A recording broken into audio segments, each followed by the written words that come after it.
tienen una relación jurídica. Quizás.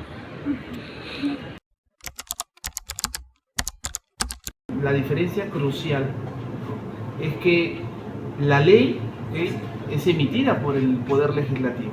Es un mandato establecido en la ley, bueno, en la norma tal cual como ya te mencioné, y que es de obligatorio cumplimiento para todas las personas. ¿Okay? O sea, es erga omnes para todos. En cambio, el contrato, como un negocio jurídico regulado en el 1351 del Código Civil, ¿okay? Va a establecer que es un acuerdo de voluntades, ¿no? Una declaración de voluntades de dos o más partes para regular, ¿no? Crear, modificar o extinguir relaciones jurídicas patrimoniales, pero los efectos van a ser interpartes, solo quienes se encuentran consignados dentro de ese contrato. Entonces, esa es la diferencia principal. Hemos visto, existen distintas opiniones e incluso algunas dudas al respecto, y eso es completamente normal. Pero ahora, descubremos juntos, ¿qué es una obligación? Antes de hablar de las fuentes, debemos saber qué significa una obligación. Una obligación es un vínculo jurídico entre dos personas. Una de ellas recibirá el nombre de acreedor, quien tendrá el derecho de exigir una prestación, y la otra se le denominará deudor, quien tiene el deber de cumplir.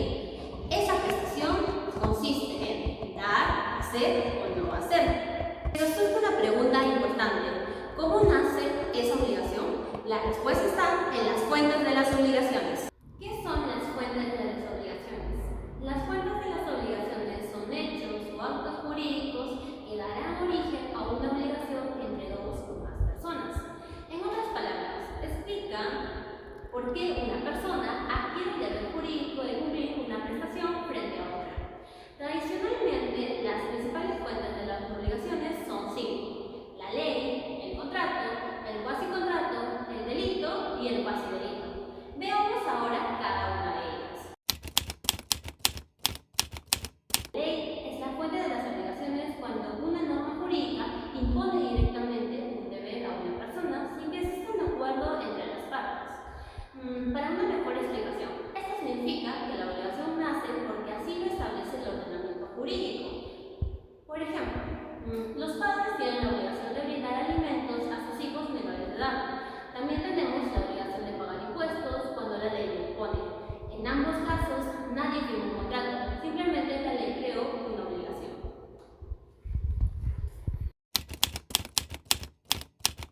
Es un acuerdo de voluntades entre dos o más partes, destinadas a crear, regular o extinguir relaciones jurídicas.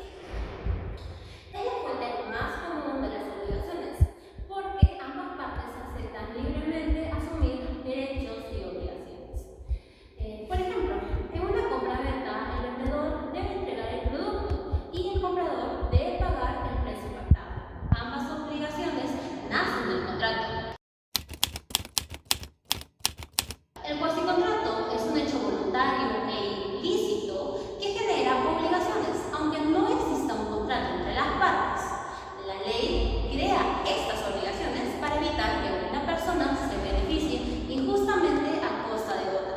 Un ejemplo sería: si recibes dinero por error, tienes la obligación de devolverlo, aunque nunca hayas celebrado un contrato con quien te hizo la transferencia. El delito es un acto ilícito que realizará cuando hay una intención de causar un daño. Por ejemplo, además, las consecuencias penales que genera esta obligación es la reparación del daño ocasionado. Por ejemplo, si alguien destruye deliberadamente un vehículo, deberá indemnizar al propietario por los daños causados. El cuasidelito es un acto ilícito cometido sin intención de causar un daño, pero producido por negligencia, imprudencia o falta de cuidado. Aunque no exista una intención de perjudicar a la persona, sigue siendo responsable del actuar diligente. Por ejemplo, un conductor utiliza el celular mientras maneja y ocasiona un accidente. Este deberá indemnizar a la persona afectada.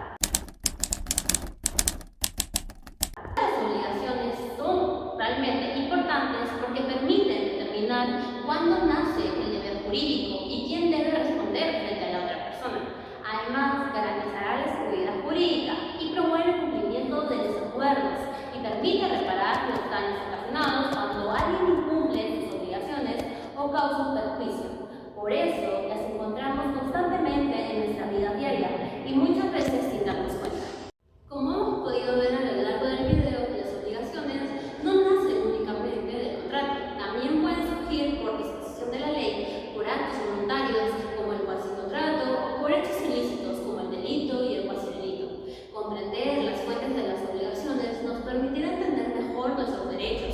y nuestros